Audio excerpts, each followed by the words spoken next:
먹을 게 넉넉하지 않은 나라나 어떤 먹을 게 넉넉하지 않던 시절에 내가 먹어야 되는 떡을 남에게 주는 것은 그렇게 쉬운 일이 아니죠. 굉장히 어려운 일입니다.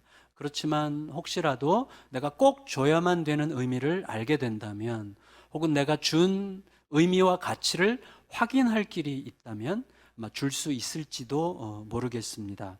하지만 오늘 본문에서 전도자는 주려면 그런 거 따지지 말고 그냥 줘라. 너가 의미를 찾든 못 찾든 하나님이 주라 하셨다면 그냥 줘라. 너가 확인하지 않아도 된다. 이런 식으로 얘기하는 것 같습니다. 여러분 1절 2절 같이 읽을까요? 11장 1절 2절 시작. 너는 내 떡을 물 위에 던져라. 여러 날 후에 도로 찾으리라. 7에게나 8백에 나눠 줄지어다. 무슨 재앙이 땅에 임할는지 내가 알지 못함이니라. 떡 위에 물을 던져라 라는 이 말은 이런 말이죠. 너가 주는 행위, 너의 자선의 행위가 하나님의 뜻을 따른 거라면 그거를 누가 어떻게 먹든 상관하지 않겠다는 마음으로 줘라 라고 설명할 수 있을 것입니다. 떡을 물 위에 던지는 것은 잃어버리는 거죠. 잊어버리는 거죠. 잊어버리듯이 던져라. 자선을 할 때는 너가 그 의미를 확인하겠다고 하든지 그 의미를 찾겠다고 하든지 내가 그 의미를 알면 하겠다라고 하든지 하지 말고, 그게 주님의 뜻인지만 묻고 주님의 뜻이라면 너가 확인할 길이 없어도 그냥 해라 라는 의미로 우리가 의미로 해석하는 게 훨씬 자연스럽게 됩니다. 그렇다면 2절 말씀은 우리가 그게 어떻게 될지는 모르겠지만, 예측할 수도 없지만 하나님께서는 어디선가 열매를 맺으시고야 마실 거다. 그걸 믿어라. 이제 이렇게 우리가 그런 의미로 받아들일 수가 있겠습니다. 자, 다시 한번 정리해서 말씀을 드리자면, 주는 자의 마음은 주는 것에서 딱 멈춰야 됩니다. 내가 줬는데 받은 자가 나에게 90도로 절하면서 감사 표시를 하든 말든, 그가 받은 걸 가지고 무슨 일을 하든 상관하지 않겠다는 마음으로 줘야 한다고 이야기하는 것입니다. 왜냐하면 내가 주는 이유는 상대방의 어떤 자격 때문에 주는 게 아니라 하나님의 뜻이기 때문에 주는 것입니다.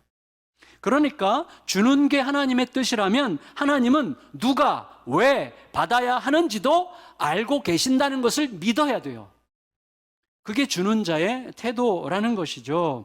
따라서 받은 자가 받은 후에 어떻게 하는가, 이걸 내가 살피고자 한다면 주님의 것을 주님의 뜻을 따라 준다고 하면서도 나는 나도 모르게 감시자가 됨으로써 주님의 자리에 앉게 되는 것입니다. 주님의 것이라며요. 주님의 것을 주님의 뜻을 따라 주는데 내가 왜 그 결과를 확인해야 되죠? 하나님께서 뜻이 있으시니까 줘라고 하셨겠죠. 그걸 믿으면 되는 거죠. 월권자가 되지 말라, 그렇게 우리가 받아들일 수가 있겠습니다. 여러분, 만일에 내가 나도 모르게 감시하고 싶어서 감시를 하게 된다면, 만일에 기대에 어긋나는 모습을 보게 될 경우에 자선에 대한, 주는 것에 대한 부정적인 경험이 쌓이겠죠. 그렇게 되면 앞으로는 하나님께서 주라고 하실지라도 내 속에 쌓인 부정적 경험이 훨씬 더 크게 말함으로써 하나님의 말씀에 순종하지 못할 가능성이 훨씬 더 커지겠죠. 따라서 자선이라고 하는 것은 주는 자와 받는 자 사이의 문제가 아니라 주라 하신 하나님과 주라 하신 하나님께 순종하는 나 사이의 문제일 뿐이에요. 거기까지가 자선의 범위라고 할 수가 있겠습니다. 하나님의 뜻을 따라 순종하는 데까지가 끝이죠. 사실 이런 정신이 우리 모두에게 보편적으로 깔려 있어요. 하나님께서 그렇게 주셨어요. 여러분, 우리가 주는 행위를 했을 때 생색내고 싶죠, 솔직히. 예. 그래서 내가 누군가에게 뭐 옷을 선물해 줬으면 왜 요새 안 입지? 뭐 이렇게 입었나 안 입었나, 이거 저 보고 싶은 거잖아요. 물론 그건 생색내고 싶다기보다도 우리의 연약한 본능의 본능일 수 있으니까 뭐 이해가 가죠. 예쁘죠. 귀엽게 볼 수 있지만, 하지만 우리는 알아요. 누군가가 주고 나서 생색내는 꼴은 못 봐. 그래서 나는 주고 나서 생색내고 싶지만 누군가가 주고 나서 생색내는 것은 너무 밥맛 없죠. 그러니까 우리 속에 보편적으로 심겨져 있는 것이죠. 내가 주는 행위를 잊어버리는 것은 누구를 위해서죠? 받는 자 입장에서 생각하는 거죠. 그러니까 받는 자 입장에서는 사실은 내가 주고 나서 잊어버리는 게 훨씬 더 아름다운 일이라고 할 수가 있겠어요. 그래서 이집트 속담에도 이런 말이 있다고 해요. 너희의 선행을 강물에 던지면 마를 때에 되찾게 될 것이다.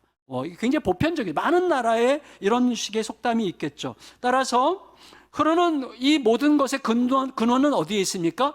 흐르는 물에 떡을 던지는 소위 정신 나간 짓처럼 흐르는 물에 떡을 던지듯 사랑을 지나치게 낭비한 것처럼 보이는 유일한 분은 하나님이시죠.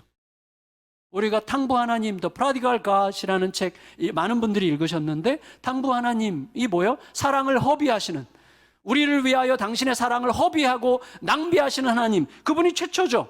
흐르는 물에 사랑을 던지듯이 허비하신 하나님의 은혜의 최대의 수혜자가 바로 나라고 하는 사실을 잊지 않을수록 우리들은 경제적 손실 여부나 내 입장에 대해서 덜 계산하게 되겠죠. 그래서 나에 대한 하나님의 사랑이 어떤 사랑이었는지를 아는 만큼 우리는 손익계산 혹은 경제적 계산, 그리고 내 입장에 대한 계산, 이런 것들을 훨씬 덜 할 수 있으리라고 생각됩니다. 여러분, 팀 켈러 목사님이 쓰신 책 중에 정의란 무엇인가라는 책이 있어요. 그 책에 제 6장 소제목이 제 마음에 딱 끌은 적이 있었는데, 멍들어도 살아내라는 챕터예요. 멍들어도 살아내라. 이분이 목회했던 교회가 리디머, 뉴욕 맨하탄 한복판에 있는 리디머 교회인데, 그 리디머 교회에서 이제 구제팀이, 복지팀이 한 가난한 그 여인, 남편이 없이 혼자 살면서 애 둘을 키우는 가난한 가정을 돕기로 결정한 적이 있어요. 그런데 돕기 시작했는데 얼마 되지 않아서 이상한 소문이 돌기 시작했습니다.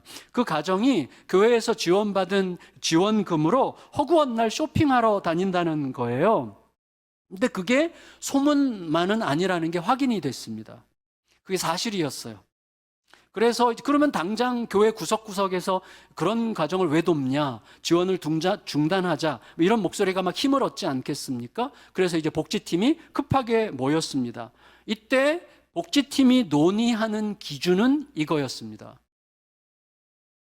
이 상황을 해결하는 기준이 복음이게 하자는 것이었습니다. 이 상황에서 복음으로 대답한다는 것은 무슨 뜻인가? 가 그들의 논의의 기준이었어요. 보통은 그런 상황이 되면 분노, 화남, 속상함, 섭섭함, 이런 것들이 기준이 돼서 뭔가를 의논하잖아요. 그런데 우리가 가정생활에서 늘 알지만 이런 마음이 기준이 되어 움직이면 항상 파멸이에요. 그래서 어떻게 이 상황에서 복음에 대답한다는 것, 복음으로 복음에 대답한다는 것은 무슨 뜻인가를 가지고 굉장히 깊은 논의를 했고, 결론은 지원을 계속한다 였습니다. 주는 게 주님의 뜻이다 까지만 생각하기로 결정을 내린 것입니다. 동시에 지원받는 가정을 장기적으로 책임있게 회복시키는 전략에 대해서 더 고민하는 계기로 삼읍시다. 이게 이제 결론이었는데, 저는 굉장히 아름답고 성숙한 교회였다고 생각하고, 지금도 저는 사실 리디머 교회 모델로 가고 있는 중이에요. 여러분, 자선도 용서도 완전히 마찬가지입니다. 우리의 행동은 하나님의 뜻을 따라서 주는 것까지예요. 우리의 하나님의 뜻을 따라 용서하는 것까지가 우리의 행동의 끝이죠. 자선을 베푼 다음에 자선의 혜택을 받은 자가 그걸 고맙게 쓰느냐, 허비하는 것처럼 보이느냐, 내가 용서를 했는데 용서를 받은 자가 용서받은 자답게 사느냐, 그 여부는 내 영역이 아닌 거예요. 이제부터는 그 사람과 하나님 사이의 문제일 뿐입니다. 여러분, 우리가 줄 때 내 만족 때문에 줬습니까? 내 공명심 때문에 줬습니까? 그러면 확인하고 싶겠죠. 그러나 하나님의 뜻을 따른 자선이라면 확인할 필요가 없습니다. 여러분, 내가 용서할 때 내 자책감 때문에, 내가 인정받으려는 욕구 때문에 용서했습니까? 그러면 자꾸 확인하고 싶죠. 하지만 하나님의 뜻을 따라 용서했다면 내 용서를 받은 자, 내 자선의 혜택을 받은 자에 대한 하나님의 뜻이 있다는 것을 믿기만 하면 되는 것이죠. 우리는 선한 일을 통해서도 얼마든지 스스로 하나님의 노릇을 할 가능성이 굉장히 많은 사람들이죠. 예, 하나님 자리에 앉아요. 선한 일로 하나님을 대신하려고 하죠. 그렇기 때문에 우리들은 다만 하나님께 순종하고 그 후에는 완전히 맡길 뿐입니다. 순종한 결과가 어떻게 되는지 엿볼 필요가 없습니다. 하나님께서 나보다 훨씬 더 완전하시다고 하는 사실을 믿어야 되죠. 그래서 이해되지 않는 현상이 생긴다고 할지라도 하나님께서 주로 하셨기 때문에 준 것으로 충분함이라고 내 자신에게 선포하는 믿음이 필요한 것이죠. 그런데 전도자는 약간 부연 설명을 좀 더 하는 것 같습니다. 뭐라고 그랬어요? 여러 날 후에 도로 찾으리라, 이렇게 얘기를 했어요. 우리의 연약함에 대한 배려라는 생각이 좀 들었어요. 여러분, 일종의 부가적 후렴구인데 말씀드렸잖아요. 제가 지난 송구영신 예배 때도 우리 자녀들에게 야, 너 좋은 친구 좀 많이 사귀었으면 좋겠다, 이렇게 하는 것보다는 야, 너 좋은 친구 좀 많이 사귀어, 그러면 엄마가 새 휴대폰 사줄게. 이거 부가적 후렴구죠. 근데 진짜 중심 메시지는 뭐예요? 좋은 친구를 많이 가진 존재가 되는 게 중심 메시지죠. 그리고 나중에 우리 친구들이 깨닫게 되겠죠. 그때 엄마가 그렇게 얘기했는데 내가 새 휴대폰 얻기 위해서 그렇게 친구들 사귀려고 그렇게 애를 썼는데 와, 이렇게 좋은 친구들을 많이 내가 갖게 된 것이 이거 자체가 나에게 복이고 새 휴대폰은 아무것도 아니었구나라는 것을 나중에 감격스럽게 깨닫게 되듯이 너희는 먼저 그의 나라와 그의 의를 구하라, 그리하면 이 모든 것을 너에게 더하시리라는 말씀도 우리는 항상 이 모든 것을 더하신다는 약속의 말씀에 늘 마음이 가서 진짜 약속 지키실까? 여기에 관심이 늘 있지만 진짜 복은 우리가 하나님의 나라를 구하는 자, 우리의 매사가 하나님이 통치하시는 하나님이 왕이심을 인정하는 삶이 되는, 그래서 그게 내 삶에서 진짜가 된 것이 느껴지는 존재가 되는 것, 그리고 하나님의 의, 하나님은 모든 상황에서 오르시고 하나님의 오르심의 절정이신 예수 안에서 살아가는 것이 나에게 가장 복이구나라는 사실을 깨달은 자로 살아가게 된 것, 이것보다 더 위대한 복이 없다는 사실을 깨닫는 순간 영적인 철이 든 거예요. 그게. 근데 여전히 언제 이 모든 것을 더하신다는 약속을 이루신다는 거야 도대체? 언제 이거 주는 거야? 거기에만 관심이 계속 가 있으면 우리는 계속 중심 메시지를 잃고 부가적 후렴구에 계속 마음이 매달려 있는 것이죠. 너희가 떡을 물 위에 던져라, 그리하면 여러 날 후에 도로 찾으리라. 이것도 똑같은 거죠. 내가 계산 없이 감시자가 되려는 생각 없이 그저 기쁨으로 주는 것으로 만족할 수 있는 존재가 됐다는 것 자체가 위대한 축복이죠. 위대한 축복이죠. 도로 찾으리라, 이것은 부가적 후렴구에 불과한 것이죠. 그때가 바로 뭐예요? 오른손이 한 일을 왼손이 모르게 하라고 하신 예수님께 속한 자가 되었다는 게 드러나는 순간이므로 그 기쁨은 헤아릴 수 없는 기쁨이 되겠죠. 하지만 우리들은 여전히 부가적 후렴구가 맛있고 성경도 아세요. 예수님도 아시기 때문에 그리하면 이 모든 것을 너에게 더하시리라 말씀하셨죠. 우리 연약함에 대한 배려라고 할 수가 있습니다. 그래서 우리는 항상 부가적 후렴구에 관심이 많아요. 야, 그래서 시키시는 대로 했더니 어떻게 됐어? 결과가 뭐야? 지혜자의 말이 맞았어? 이런 거죠. 여러 날 후에 도로 찾았어? 이렇게 확인하고 싶어져. 우리가 궁금해요. 그래서 이렇게 대답하는 것 같습니다. 2절 말씀 읽겠습니다. 2절 말씀 시작. 7에게나 8에게 나눠줄지어다. 무슨 재앙이 이 땅에 임할는지 내가 알지 못함이니라. 저는 이렇게 해석이 됐어요. 자, 보세요. 나는 누가 받았는지 모르게 줬어요. 잊어버리고자, 잘 잊어지지 않지만 잊어버리고자 했어요. 근데 어느 날 보니까 잊어버려졌어. 누가 받았는지 몰라. 그런데 어느 순간부터 그 행위는 내 마음을 울리는 소문이 되는 거예요. 여러분, 며칠 전 지난 주간에 뉴스에 그거 보셨어요? 어떤 꼬맹이 둘이 봉투랑 편지 써가지고 경찰서에 봉투 놓고 갔는데 나중에 확인해 봤더니 거기에 100몇십만 원이 들어있었다고. 거기 편지 어려운 이웃들을 위해 써주세요 하고 편지 남기고 꼬맹이 둘이서 오랫동안 모았던 돈을 놓은 것 같아요. 근데 누군지 찾을 길이 없어. 누군지 찾았어. 우리는요, 누구누구가 그래도 우리가 아유 기특해라 그러겠지만 자기네가 누군지를 찾을 수 없도록 그렇게 두고 갔다는 사실 때문에 이것은 훨씬 더 강력하게 우리에게 들어오는 거죠. 강력하게. 그것은 입에서 임으로 전해지고 사람들의 마음에서 마음으로 전해지는 굉장히 감동적인 울림이 되죠. 그래서 마치 나는 누가 받았는지 모르고 한 사람이 혜택을 받았을지 누가 받을지 모르지만 그것은 굉장히 감동적인 울림이 되어서 마치 7이나 8명에게 나눠준 것 같은 효과를 발생시켜서 불시에 임하게 되는 재앙의 때에 그걸 알게 된 사람들이 결정적 도움이 될지도 모르겠죠. 여러분, 저는 다윗을 생각하게 됐어요. 이 순간에서 다윗이 딱 떠올랐는데, 다윗을 일으켰던 힘을 하나님 말고 사람에게서 찾자면, 물론 하나님이 하신 거지만 인간적인 관점에서 이야기하자면 다윗을 일으켰던 가장 강력한 힘은 바로 그거였다고 생각이 돼요. 계산 없이 베풀었던 아량과 도의를 통해서 다윗이 위기 때마다 목숨을 걸고 다윗을 도와주는 사람들이 무척 많았죠. 아둘람으로 어마어마하게 많은 사람들이 몰려왔고, 다윗이 위기 때마다 결정적으로 자기 목숨을 바쳐도 아깝지 않을 것 같은 정성으로 다윗을 돌봤던 사람들이 무척 많은 거죠. 그게 다윗의 삶의 열매들이었죠. 여러분, 너무나 오래된 일이기 때문에, 그리고 생각할 때 뭐 별것도 아니고 대단치 않은 일이기 때문에 다 잊혀졌어요. 그런데 누군가가 끄집어내서 바로 어제 있었던 일인 것처럼 생생하게 상기시켜 줄 때, 그때 우리들은 매우 순수하고 맑고 정겹고 따뜻한 기운으로 그때의 일을 함께 수줍게 기뻐할 수 있겠죠. 그런데 내가 해준 게 뭐 별것도 아니면서 세월이 한참 지난 후까지도 막 아주 생생하게 기억을 내가 너무 잘하고 있게 될 경우에 어떻게 돼요? 누군가가 그 일을 언급할 경우에는 그가 조금이라도 덜 강조하거나 혹은 뭔가 중요한 대목을 빼뜨렸다고 생각이 되면 섭섭할 가능성이 굉장히 높죠. 따라서 베푼 것을 기억하는 것은 늘 손해죠.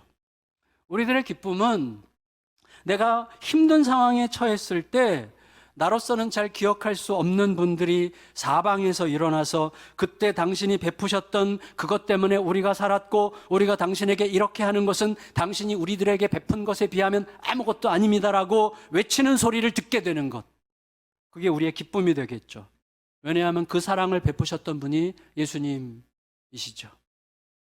거의 잊어버리고자 하는 방식으로 자기를 허비하신 사랑으로 그 사랑을 베푸신 분이 예수님이시고, 우리들은 바로 그 사랑으로 새로운 삶을 살게 된 자들이기 때문에 그 사랑에 합당하게 행하는 게 마땅하겠죠.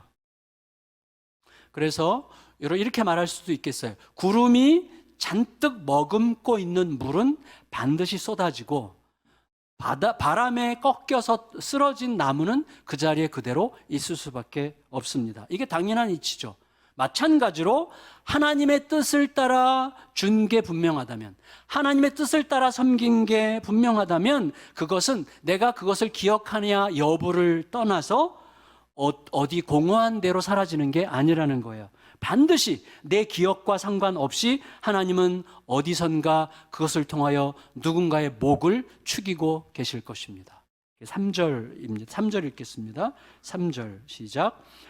구름에 비가 가득하면 땅에 쏟아지며 나무가 나무로나 북으로나 쓰러지면 그 쓰러진 곳에 그냥 있으리라. 여러분, 우리가 고백하듯이요, 하나님은 보십니다. 하나님은 아십니다. 하나님이 기억하십니다. 그리고 하나님이 행하십니다. 그게 진짜라면 우리의 선행을, 우리의 착한 행실을 내가 기억하건 누가 기억하건 기억하지 않건 아무 관계가 없어요. 하나님이 그걸 가지고 어디선가 일을 하고 계시다는 것만큼은 완전히 확실한 것이죠. 하나님은 지극히 인격적인 완전함으로 우리의 수고를 기억하고 계십니다. 따라서 우리에게 늘 요구되는 것은 뭐예요? 강도 만난 자를 본 선한 사마리아인의 마음을 잃지 않는 거죠. 이 사람을 두고 가면 이 사람은 어떻게 되는 거지? 라고 그 사람 입장에서 질문하는 법을 잊지 말아야 됩니다. 하지만 그 당시에 강도 만난 자를 스쳐 지나갔던 성직자들처럼 이 사람 도왔다가 괜히 나 이상해지면 어떻게 되는 거지? 나 어떻게 되면 어떡하지? 이렇게 나를 위한 질문을 하면 아시고 보시고 기억하시는 하나님을 잊어버리는 거죠. 그래서 우리는 하나님이 보고 계시고 하나님이 아시고 하나님이 기억하시고 하나님께서 이루신다는, 우리가 평범하게 고백하는 이 평범한 고백이 진짜가 될 때만 우리는 선한 사마리아인처럼 질문할 수 있어요. 그렇지 않으면 이 하나님, 보시고 아시고 기억하시고 책임지시는 하나님을 말만 그렇게 하고 실제로 못 믿는 한 우리는 괜히 도왔다가 나만 어떻게 되면 나 어떻게 되면 어떻게 되는 거야? 내 처지가 힘들어지면 어떻게 되는 거야? 라는 질문을 함으로써 그 사람은 자기 경험과 자기의 생각 밖에서만 경험할 수 있는 위대한 하나님의 크기의 모험을 절대로 할 수 없고, 그래서 그 크기의 하나님을 절대 경험할 수가 없게 되는 것이죠. 하나님의 위대한 믿음의 역사는 내 경험과 내 전제와 내 상상 밖에서만 이루어지는 것입니다. 내 상상과 내 생각과 내 경험 안에서 이루어진다면 그것은 하나님의 일이 아니어도 괜찮은 거죠. 하나님의 일은 우리의 생각 밖에서 일어나는 일이기 때문에 당장 내 앞에서 어떠한 일이 펼쳐질지라도 하나님 앞에서 옳은 질문을 하는 것, 그리고 그 질문에 대답하고자 하는 것만 우리에게 너무나 중요하다고 할 수가 있겠습니다. 그래서 4절 5절이 이렇게 이야기합니다. 4절 5절 읽습니다. 시작. 풍세를 살펴보는 자는 파종하지 못할 것이요 구름만 바라보는 자는 거두지 못하리라. 바람의 길이 어떠함과 아이벤 자의 태에서 뼈가 어떻게 자라는지를 내가 알지 못함 같이 만사를 성취하시는 하나님의 일을 내가 알지 못하느니라. 여러분, 우리가요 굉장히 담대해요. 자기를 변명할 때, 자기 디펜스 할 때, 내 입장을 막 설명할 때, 그리고 타인을 비난할 때 우리 굉장히 담대합니다. 그러나 진짜로 자기 희생적 선한 일을 해야 되는 타이밍이 오면 굉장히 머뭇거리고 멈칫하게 되죠. 자기 안전이라고 하는 관점에서만 판단하는 사람들은 아주 쪼잔한 시야와 좁은 경험의 한계에서 벗어나기가 어렵습니다. 바람이 어디로 가는지 바람의 길을 알지도 못하면서 그 길을 예측하려고 하고, 태중에서 아가의 뼈가 어떻게 자라는지 전혀 알지 못하면서 마치 창조자나 된 듯이 뻥을 치죠. 그렇게 판단하려고 하면 아까 말씀드린 것처럼 내 경험과 지식 밖에서만 이루어질 수 있는 위대한 믿음의 모험은 전혀 감행할 수가 없고, 결국 만사를 아시고 성취하시는 하나님과 제대로 동행하는 일은 멀어지게 되는 거겠죠. 그래서 이제 결론적으로 굉장히 중요한 부분이라고 생각이 되는데, 우리는 언제나 두 개의 진실 앞에서 살아가게 됩니다. 두 개의 진실이에요. 하나의 진실은 하나님께서 보시고 아시고 기억하시고 다 이루신다고 하는 진실이죠. 이거 완전히 진실이죠? 믿으십니까? 자, 이 진실 앞에 있어요. 두 번째 진실은 뭐냐면, 그런데 그 하나님이 언제 어디서 어떻게 행하실지는 모른다는 진실이에요. 이것도 우리가 확실한 진실이죠. 하나님께서 언제 어디서 어떻게 행하실지 모른다는 것도 진실이에요. 이 두 가지 진실, 확실한 진실과 불확실한 진실, 둘 다 확실한 진실이지만 우리에게는 하나는 확실해요. 하나는 우리에게 힘겨움을 주죠. 언제 어떻게 하실지 모르니까. 그렇지만 그것도 확실하죠. 이 두 개의 진실 앞에서 우리가 살아가게 되는 것이죠. 그러니까 이 두 개의 진실 앞에서 우리에게 요청되는 게 그래서 뭐예요? 믿음이죠. 그래서 믿음이죠. 하나님께서 분명히 하실 것을, 그러나 지금은 보이지 않는 것을 바라보고 가는 거죠. 그런데 이 두 개의 진실 사이에서 이제 문제가 생기는 거죠. 우리는 자꾸 좌충우돌하게 되는데, 자, 한편에서는요, 하나님이 다 아시고 보시고 기억하시고 이루신다는 것, 이것을 과장해. 어떤 분들은 과장하죠. 지나치게 과장해서 매우 무책임한 방관을 믿음이라고 착각해요. 책임을 안 져. 뭐 하나님이 다 하시는데 하나님이 하실 거야. 그리고 책임질 것을 책임지지 않아요. 여러분, 다른 한편에서는 뭐가 있냐면, 하나님이 언제 하실지 모른다는 이 진실을 너무 과장해서 종교적 열심에 중독이 돼요. 그래서 내가 뭐 그래도 막 하지 않으면 안 될 것 같이 막 내가 막 나서가지고 뭘 해야만 속이 시원할 것 같은 그런 태도를 취하게 되는 것이죠. 그러니까 이 과잉 현상에 우리는 늘 휘둘리게 되어 있습니다. 그래서 늘 좋은 의미의 아름다운 긴장 속에서 밸런스를 잡아야 되는 거죠. 그래서 과거에 보면요, 제가 옛날에 교육전도사 시절 볼 때, 이름 얘기, 충현교회 이제 교육전도사 시절에 이제 신방을 좀 다녔어요. 그리고 거기서 이제 부교육자, 부목사 할 때도 신방을 다녀보면 그때까지는 그런 분들이 꽤 많았던 것 같아요. 기억이도 지금도 생생한데 다 성경을 읽어요. 늘. 그리고 어디 갔냐 그러면 막 기도원 갔다 그러고, 그래서 뭐 하냐 그러면 신학교 준비한다 그러고, 뭐 3년째, 뭐 5년째. 그러면서도 마땅히 부양해야 될 가족들에 대한 책임은 회피해. 믿음이 엄청 좋아. 믿음이 엄청 좋아. 근데 무책임해. 이게 뭐예요? 하나님이 보시고 아시고 기억하시고 다 행하신다는 사실을 과도하게 강조한 것이죠.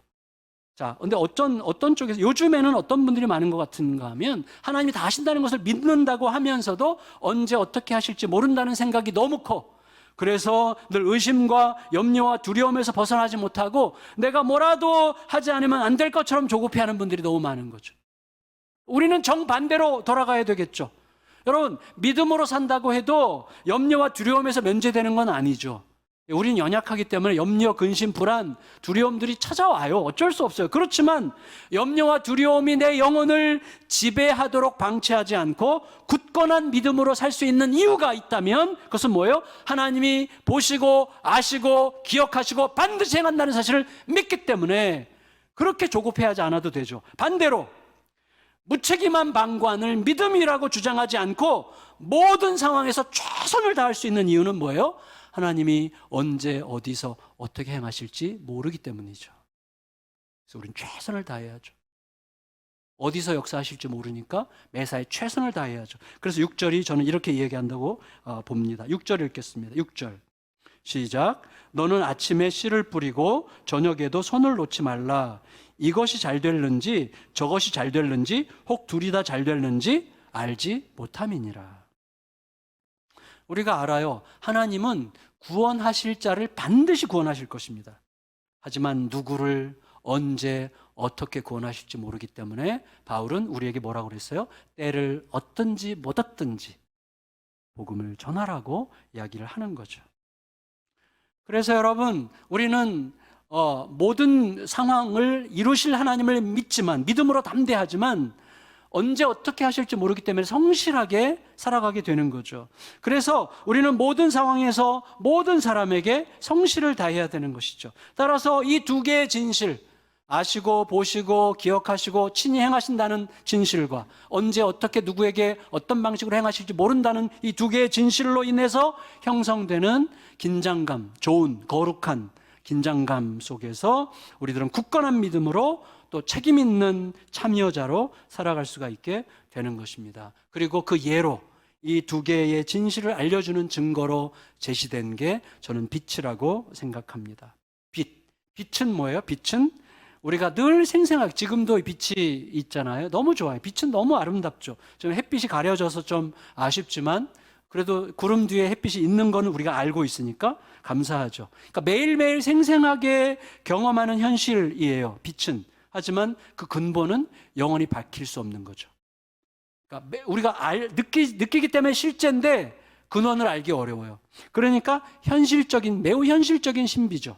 확실히 알겠는데 확실히 모르겠는 매우 현실적인 비현실이 빛이죠. 여러분 7절 읽겠습니다. 7절 시작. 빛은 실로 아름다운 것이라 눈으로 해를 보는 것이 즐거운 일이로다. 여러분, 하나님이 빛을 언제 만드셨어요? 태양 같은 광명체를 만드시기 전에 빛을 만드셨죠. 첫날 빛이 있으라. 그리고 며칠 후에 태양을 만드셨죠. 그러니까 빛은 태양과 관계가 없어요. 하나님의 빛은. 그러니까 여기서 말하는 빛은 뭐예요? 어떤 물질이기 전에 만물의 본질이죠. 만물의 질서의 본질. 그러니까 세상에 심어 놓으신 하나님의 질서의 본질. 어쩌면 하나님 자신이죠. 그래서 태양이 있어서 빛이고 태양이 없어서 어둠인 게 아니라 태양이 있고 없고에 관계없이 하나님과 함께 있으면 항상 빛이죠. 그러니까 하나님의 질서 안에 있는 게 빛이고 거기서 벗어나는 게 어둠이 되는 것입니다. 그래서 우리가 알듯이 얼마 전에 우리가 요한계시록 큐티했잖아요. 요한계시록의 마지막 새 예루살렘에서 태양이 없잖아요. 태양이 없어요. 왜? 하나님이 빛이심으로. 그게 결론이죠. 그래서 빛이 있으라로 시작했어요. 성경은 빛이 있으라로 시작했고 하나님이 빛이시니라로 끝나죠. 이게 성경의 증언이죠. 그러니까 여러분, 우리들은 태양이 없어도 또 밝은 날이 아니어도 혼돈과 공허와 흑암으로 뒤덮인 중에도 빛을 잃지 않고 갈 길을 갈 수가 있는 것입니다. 더구나 물리적으로 보더라도 빛은 너무나 특별하죠. 빛은 놀랍게도요, 직진 성향이 있고 그리고 반사하는 성향이 있고, 굴절하는, 꺾이는 성향이 있고, 사방으로 흩어지는 분산 성향이 있고, 모든 것과 섞이는 융합 성향이 있어요. 이 모든 성향이 동시에 하나 안에 담겨 있다는 것은 굉장히 비현실적인 현실이에요. 이게 빛이죠. 그리고 매우 인격적인 얼굴로 우리들의 영혼과 소통하죠. 빛이. 날마다 마치 영원까지 이어져 있는 약속을 철석같이 지키려는 듯이 정한 시간에 변함없이 나타나서 어둠에 가려져 있던 만물을 아름답고 장엄하고 너무나 다양한 실체로 드러내죠. 그리고 너무나 다정하죠.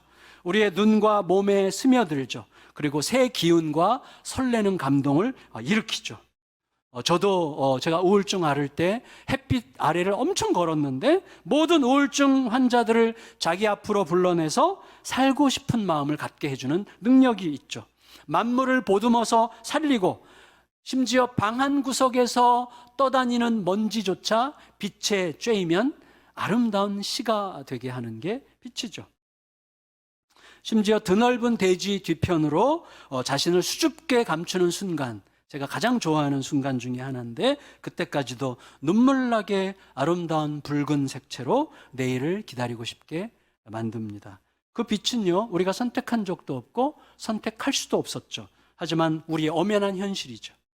위대한 신비고 우리가 온몸으로 체감하는 하나님의 선물이죠. 결국 빛이 이루는 위대한 조화는 창조자가 만물과 우리를 보시고 아시고 기억하시고 친히 이루신다는 확실한 약속을 날마다 우리의 심장에 알려주는 놀라운 힘이고, 동시에 너무나 신비롭기 때문에 다 알지 못함으로 성실하게 대답하게 하는 동력이 바로 빛이라고 할 수가 있겠습니다. 7절을 다시 한번 읽을까요? 7절 시작. 빛은 실로 아름다운 것이라 눈으로 해를 보는 것이 즐거운 일이로다.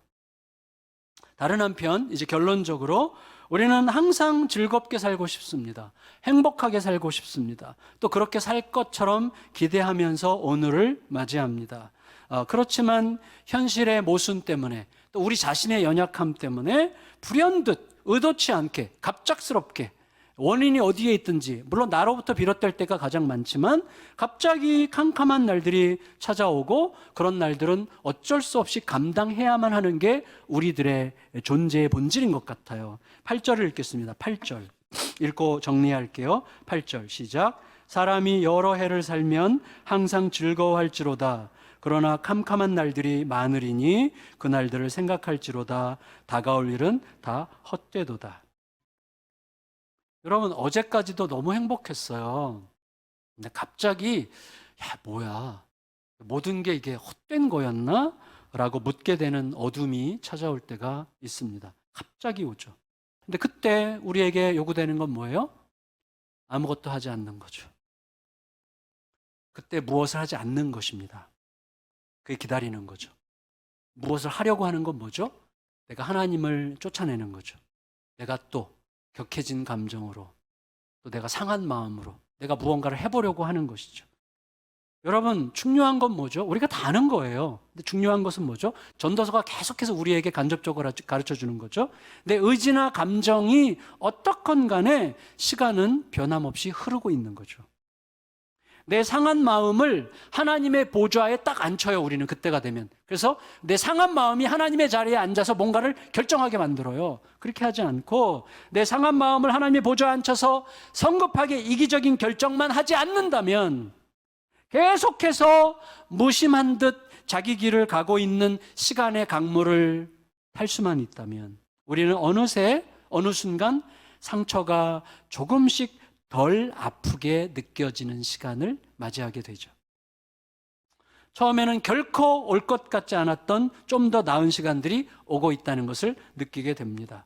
폭풍처럼 몰아쳤던 상한 마음과 분노와 원망의 시간을 어느덧 평화의 기운이 서서히 감싸기 시작하는 것을 알게 됩니다. 동시에 내 마음이 한없이 겸손해지면서 하나님이 언제 어떻게 하실지 전혀 모른다고 할지라도 하나님이 계시다는 사실이 위로가 되는 순간이 오죠. 하나님만 계시면 괜찮아, 이런 게 오는 거죠. 저도요, 지난주인가 시편 2편 엄청 늘 받았어요. 별것도 여러분은 공감 다 못하실 거예요. 제 마음이 무척 힘들고 괴로웠었는데 날 주일 아침이에요. 시편 2편 딱 펼쳤어요. 사실 그 전날 묵상을 했어요. 근데 제가 주일 큐티를 토요일 날 저녁에 묵상할 때가 많아요. 긴장해가지고 주일 날은 오롯이 주일 설교를 다시 더 들여다보려고 토요일 날 저녁에 주일설 큐티를 먼저 하고, 그래서 그날도 그 전날 큐티를 해놨는데 몽롱한 상태에서 큐티를 해가지고 잘 못 봤는데, 그래서 오늘 주시는 말씀이니 한 번 더 읽고 가자. 그래서 큐티를 딱 펼쳤는데 그날 제목이 너는 내 아들이라였어요. 와, 너는 내 아들이라. 별것도 아니죠. 항상 있는 건데. 근데 그게 쑥 들어오면서 됐어. 이거면 돼. 이거면 돼. 회개할 거 회개하고, 잘못한 거 돌이키고, 그리고 너는 내 아들이라 하시는 하나님 앞에 있으면 되는 거잖아. 이런 마음이 드니까 막 여기서부터 힘이 확 올라. 이게 진짜 실제적 에너지가, 아주 피지컬한 에너지가 돼요. 실제로. 여러분 느끼시죠? 아멘? 이게 진짜 피지컬하게 느껴져요. 에너지로 확 올라오는 거죠. 힘이 딱 나고 막. 제가 그래서 그 주일날 엄청 세게, 제 아내가 그러다, 당신 오늘 굉장히 건강해 보이더라. 그렇게 얘기하더라고요. 너는 내 아들이라 때문이었습니다. 여러분, 이게 너무나 중요해요.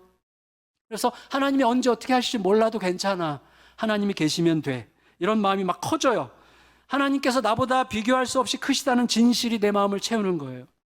예, 그때 우리는 하나님이 오래오래 기다리시면서 내 삶을 보듬고 계셨다는 구체적 증거들도 하나씩 하나씩 발견하기 시작합니다. 내가 어둠에 삼켜진 시간에도 하나님은 여전히 보고 계셨고, 하나님은 알고 계셨고, 나를 온전케 하시기 위해서 모든 일을 행하고 계셨구나 라는 게 깨달아질 수밖에 없는 시간이 오는 거예요. 그리고 나는 서서히 제자리로 돌아갑니다. 모든 걸 보시고 아시고 친히 이루시는 하나님과, 또 언제 어디에서 어떻게 하실지 모르는 하나님 사이에서 살아가는 법을 점점 배워가게 되는 것이죠. 거기서 성장이 이루어지는 것입니다. 모든 애매한 상황을 뛰어넘어서 하나님 편의 선자로 자라가게 되는 것이죠. 결국 모든 애매한 상황을 뛰어넘어 하나님의 편의 선자, 나는 이해할 수 없어, 원망스러워, 힘들어, 그래도 나는 하나님 편이야, 그래도 나는 하나님께 속한 자야, 그래서 나는 하나님의 질서 안에 살 거야 라고 말하는 자가 거룩한 자예요. 그게 거룩이에요. 하나님께로 구분된 자, 하나님 편의 선자로 구별된 자가 거룩한 자죠. 그런 이유 때문에 제가 한때 제 목양실 벽에다가 저 연약함 때문에 적어서, 만드는 말로 적어서 걸어놨던 거 기억하시죠? 그게 오늘 설교 제목이에요. 제가 한 2년 동안 붙여놨었어요. 거룩은 상처를 입은 채 견디는 세월이다. 상처는 시간이 필요합니다. 근데 그것은 시간에 무책임하게 막연하게 맡기겠다는 뜻이 아니라 자신의 동역자요 종으로 시간을 쓰시죠. 시간의 창조자는 하나님이시죠. 그래서 자신의 동역자로 시간을 사용하여 내 삶을 다루시는 하나님을 더 깊이 신뢰하겠다는 열망이었어요. 거룩은 상처를 입은 채 견디는 세월이다. 그것과 함께 어느새 모든 것들이 제자리로 돌아가는 은혜를 거듭거듭 경험할 수 있었습니다. 사랑하는 성도님들에게는 2022년도가 그 은혜를 더 깊게, 더 넓게 경험하는 한 해로 하나님께 선물로 주시기를 높으신 예수님의 이름으로 축원합니다.